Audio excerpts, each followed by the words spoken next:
our very first podcast. I am Nadine Monte. And I am Bernice Aton. I'm Daniel Aligado. And I'm John Matthew Luna. And I'm Anyan Bondal. And we are joined today with a very special guest who graduated at Cebu Doctors University. Let's all welcome Dr. Army Bacalya! So, thank you so much, Doc. Ay, nasugot ka nga yung interview namin. We're really excited, Doc, na ma-hear ang imong journey sa gikan pagka-student hanggang karon nga mo inyong own nga clinic. So, before we go deeper into the questions, Doc, we prepared some questions for you. Pastok di, Doc, ha? Okay, so first question, coffee or tea? Coffee. Start or manual? Manual. Extraction or filling? Filling. Morning patient or last patient? Morning patient. Yes. Music on or Tanda. total silence in the clinic? Music on. Wow! So today, Doc, prepare po may questions nga imong answer para matabangan po may sa students, Doc. Para sa Okay. future clinic naman. Okay. So, first question, Doc, is, what inspired you, Doc, to become a dentist? And how did you prepare yourself sa pag-manage both dental and business side, Doc? Okay, first, I was planning to take culinary arts after graduating high school, pero since all my siblings are in health-related profession, so I was thinking of dentistry. So at least mouth gihapon, di ba? So, murag nakuan, Doc, nga, imong mga siblings. Yeah. Kaya sila both nurses, ako rin murag dayo ra man kaayo culinary. So pero ato na time sad during sa among generation wala pa open na culinary schools dinhi sa Cebu. So I have no other choice but to think of a different field which is mana dentistry. For the love, rin yung dentistry current, Doc. Yes. Malamang, di ba? So, next, Doc, Ay, mawala to yung question.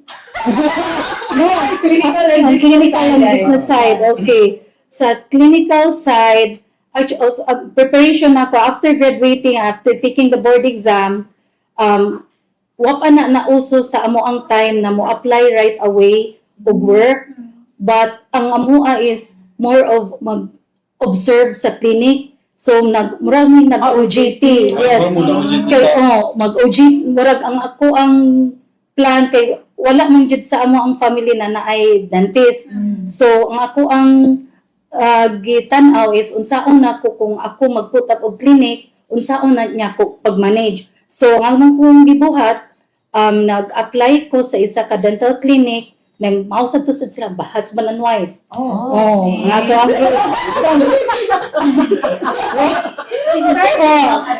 inspired ko ito. Teacher sad na mo. Teacher sad na ko to akong gi-applyan. So, 1 whole year ko na nag-work sa ilaha, without pay na siya. Yes. Kasi wala allowance lang. Naay ginagmay but not regular. But despite sa ana, mas daghan mi na learn. Kay there are so many things in school na you will not kanang learn it in school but through sa practice yun. Ang sa flow gid sa clinic makabaw ka dahil unsaon sad nila pag-manage. So ang work ato na time was really assisting sa dentist. Then from start to finish gud kami mo'y tighugas as in kami gud ana tanan. Tighugas, tigputo sa mga gamit kami tanan ana aside sa na maski pag naa siya secretary plus dental assistant kaming mga nag-OJT siya sa mga more or less mga 2 or 3 kabuok na from Cebu Doctors also na nag-OJT sa ilaha mga tabang gid mi sa tanan-tanan gyud.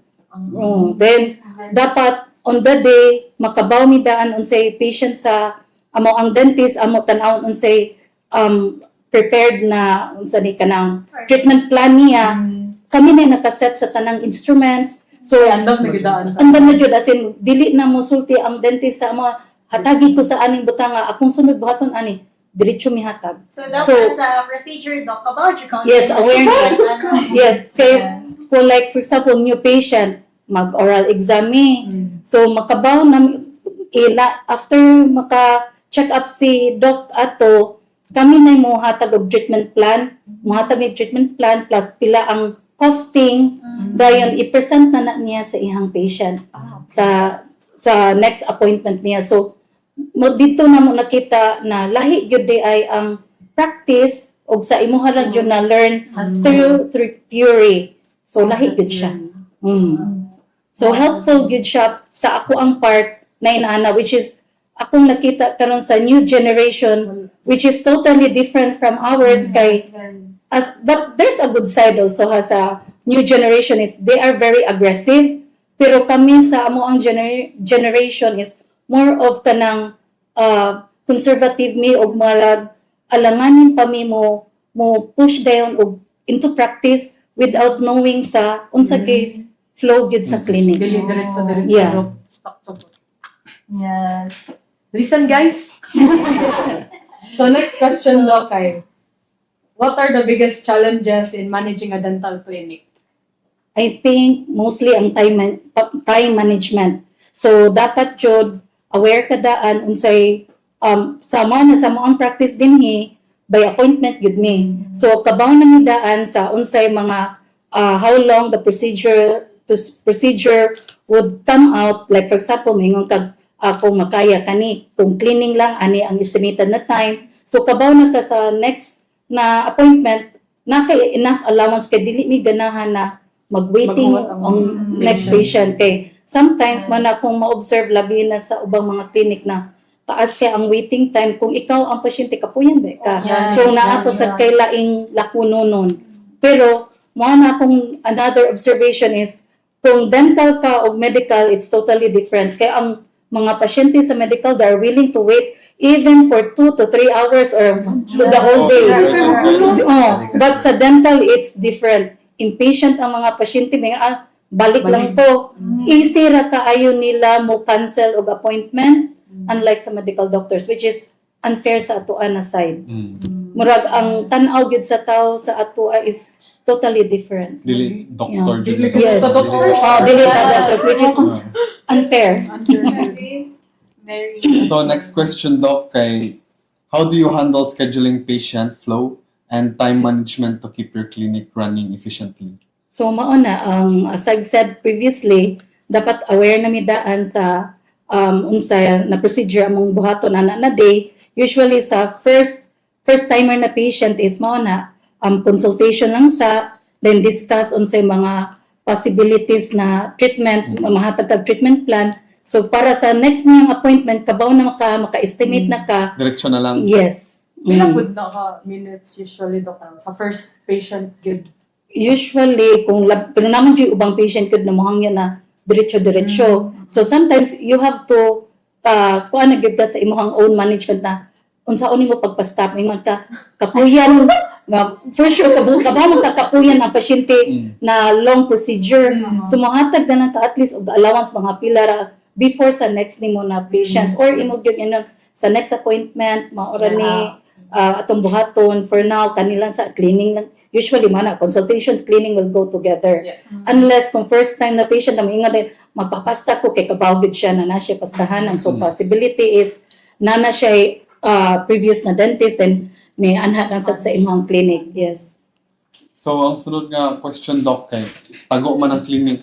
So dili siya para sa mga tao. Yes. So giunsa man ninyo pag-market nga Oh, na yung mga pasyente diri? actually ang amo ang clinic first namong clinic is not dili magud kani.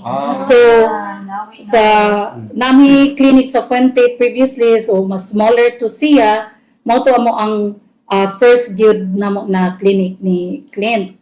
Then second after a few years na naasay naka-invite sa ako na ako'y mag-clinic mag-put up ko clinic sa isa ka HMO na office. So second to na clinic before to pandemic. Then this is our third clinic gyud. But during pandemic we have decided na since mo stop na ko sa katong sa HMO na ko na clinic kay health risk man gud ato na time. Then plus ang among isa ka clinic na katong smaller, although nindot yun kaayo ang amo ang Please. practice dito, gang place yun, but as the time goes by, na realize na mo na we need this clinic na naara gid sa ground floor because majority sa amo ang patient is Tiguang tigulang na. So, Easy access. dayon, but ang kato mga old patient namo, aware naman sila na naana ni na clinic. So, nadala ra gid namo sila dire. Then word of mouth na lang. Yes. Oh, then referral ra gid sa mga old patients namo. Yes. So, Doc, unsa mga strategies to maintain a good relationship and teamwork sa imong dental assistants, staff, or your associate? So, ang akong number one kung ano na is you have to be a good listener sa imuha. Then, first of all, imuha gid sultihan unsay mga task na imuhang gusto na ma-achieve sad nila. Then, i-guide nimo sila sa proper scheduling. Although sometimes daan mo dyan mga gamay-gamay na mistakes. So, you have to kanang i-address na nimo sa ilaha. Dayon, para sa sila, ma-aware na sila sa sunod na dili na sana nila buhaton. So, guide, ang first good naman is mag-guide sa good sa mo ang mga secretary before may mo is kanang sa actual na good na na buhatonon. So mao na before namo nakuha tong na auto among ni hawa among old na secretary or assistant, ang tanang sumusunod dapat na train na daan. Sa Yes. So, anak ka daw, kanina yung mga gamay mistakes. So, how do you handle difficult patients, complaints, or conflicts sa clinics daw? So far, sa mo ang practice, ginagmay lamang good. So, dili good ka makainga na big deal good siya. Oh, so dali ra gud na ma-resolve ang mga issues kay so far tungod sa naka-establish na ka og good rapport sa imong patient labi na kay every time na maski new patient namo, old patient namo, kanang dapat mong gud maminaw sad ka sa ilang side nga even say client naka-encounter sad ni siya og patient na mutuyo ra gyud ani dinhi para makigtabi lang gyud sa iya. Mag-schedule lang gyud siya. Wala si client na siya. Uy, maabot man din ni siya. Last patient ni siya nato kay ang yara gyud purpose is for makipagi ra gyud. So ina na ra gyud siya. Just so you know, who's watching, Dr. Clint is Dr. Army's husband. Mm. So, unsay Doc, what role in leadership plays in being a successful dentist and a clinic owner? So sa As a leader. As as a leader. Okay, kung as a leader dapat jud na mo kuan jud ka, mo set jud ka sa imong guidelines sa unsay gusto nimo sa flow sa imong clinic para makasabot sa mismo ang imong secretary or imong mga associate. Dayon mao na good communication is important. Dayon respect sa isag isa. Then maski pag na previously na sad may mga associate which is ang mga previous sad to na mga students sad ni Clint na ni graduate na. So nag-associate sad sila dire. So respect lang gid kay tungod sa lain-lain ta na generation.